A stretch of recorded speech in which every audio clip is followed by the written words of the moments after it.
Bienvenue dans le 13h de la radio B24 de ce vendredi 26 mai 2023. Le sommaire, opération de sécurisation du pays. Le chef de l'État, le capitaine Ibrahim Traoré, est arrivé à Fadagourman dans la région de l'Est ce vendredi 26 mai 2023.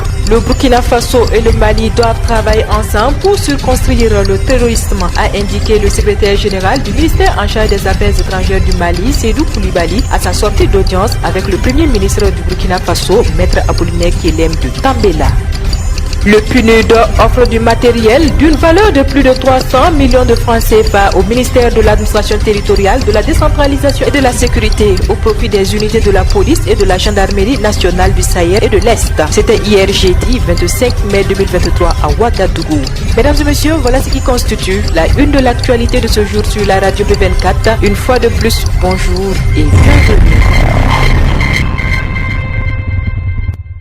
Le président de la transition, chef de l'État, le capitaine Ibrahim Traoré, est arrivé ce vendredi dans la matinée à Fadagourman dans la région de l'Est. Le déplacement du chef suprême des forces armées nationales dans la région de l'Est s'inscrit dans le cadre du suivi des opérations de sécurisation du pays en cours. Le chef de l'État va échanger avec les autorités administratives et militaires de la région pour plus d'efficacité dans le combat contre l'hydre terroriste. Au cours de son séjour dans la cité de Yandebali, le chef de l'État va également procéder au lancement du dispositif d'information et d'orientation des étudiants en matière d'opportunités d'insertion professionnelle ou d'emploi. Le PNUD, avec l'appui de l'Allemagne et de l'Union européenne, a réuni hier jeudi un lot d'équipements et de matériel au profit de la police et de la gendarmerie des régions du Sahel et de l'Est afin de renforcer leur capacité contre l'insécurité d'une valeur globale d'environ 320 millions de francs CFA, ce dont est composé de 8 véhicules pick-up, 121 motos, 74 équipements de communication, 50 GPS,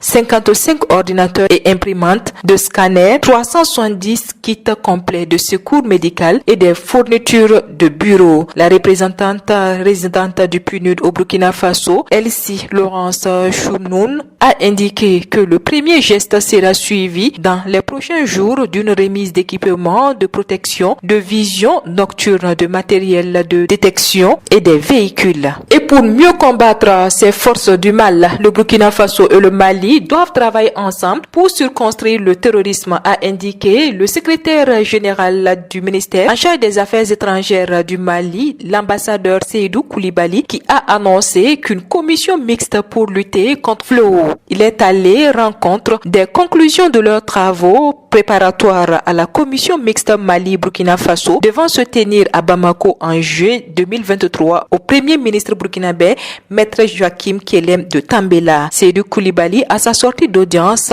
a affirmé qu'en matière de défense, les deux pays doivent voir comment les deux armées peuvent mutualiser les moyens et efforts pour lutter contre le terrorisme. Le président de la transition, chef de l'État, le capitaine Ibrahim Traoré, a reçu hier jeudi en audience une délégation des participants au 7e forum ouest-africain de développement des entreprises Africalia, conduite par le président de la Chambre de commerce et d'industrie du Burkina Faso, Mamadou Sawadogo. Les entrepreneurs africains ont aussi remercié le président de la transition pour le soutien que lui-même et son gouvernement ont apporté à la tenue de ce forum. Et l'Institut de l'environnement et de recherche agricole INERA organise la 14e édition de la foire aux semences du 25 au 28 mai 2023 à Ouagadougou. Contribution des résultats de la recherche agricole à la résilience des populations et à l'employabilité des jeunes et des femmes car des semences améliorées dans le contexte de crise sécuritaire et alimentaire. C'est sous ce thème que se tient la 14e édition de la foire de la semence améliorée à l'INERA Gonga.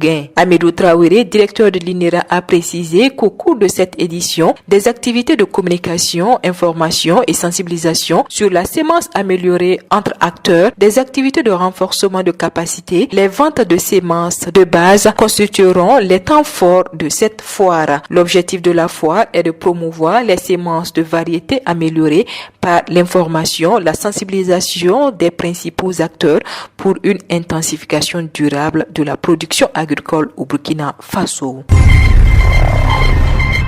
Tout autre chose à présent, le 3e congrès ordinaire de l'Ordre national des infirmières et des infirmiers du Burkina Faso se tient du 25 au 26 mai 2023. Cette rencontre est placée sous le thème « Exercice de la profession infirmière dans le contexte d'insécurité au Burkina Faso ». Bonvouya Sawadogo, président de l'Ordre national des infirmières et infirmiers du Burkina Faso, a indiqué qu'en tant qu'infirmiers, ils puissent aussi contextualiser leurs connaissances vis-à-vis de cette évolution scientifique au niveau mondial pour pouvoir apporter de meilleurs soins à la population burkinabé. Dernier élément de ce journal, dans le cadre de son partenariat avec l'UNICEF Burkina Faso, le groupe de réflexion et action pour le développement en Afrique a procédé au lancement du projet d'éradication de la défécation à l'air libre et de promotion de l'eau potable, l'hygiène et l'assainissement dans les ménages, les écoles et les centres de santé dans les villages de la commune de Yako. C'était hier jeudi 25 mai 2023 à Yako dans le Passoré. L'évaluation des besoins à travers la revue des données primaires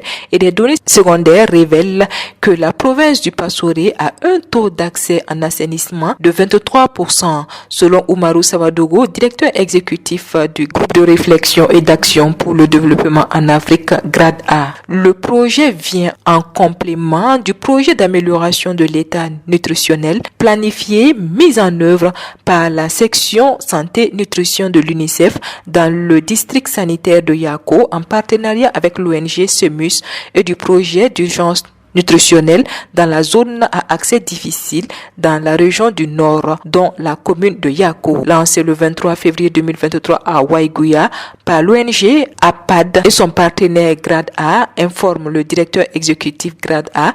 Son lancement officiel est intervenu hier jeudi à Yako dans l'optique de permettre aux différentes parties prenantes de mieux le comprendre et s'impliquer totalement pour une bonne mise en œuvre du projet. C'est ici que se referme l'actualité de ce vendredi 26 mai 2023 sur la radio B24. Merci à vous qui nous avez suivis. L'actualité continue sur www.radiob24.net et sur www.burkina24.com.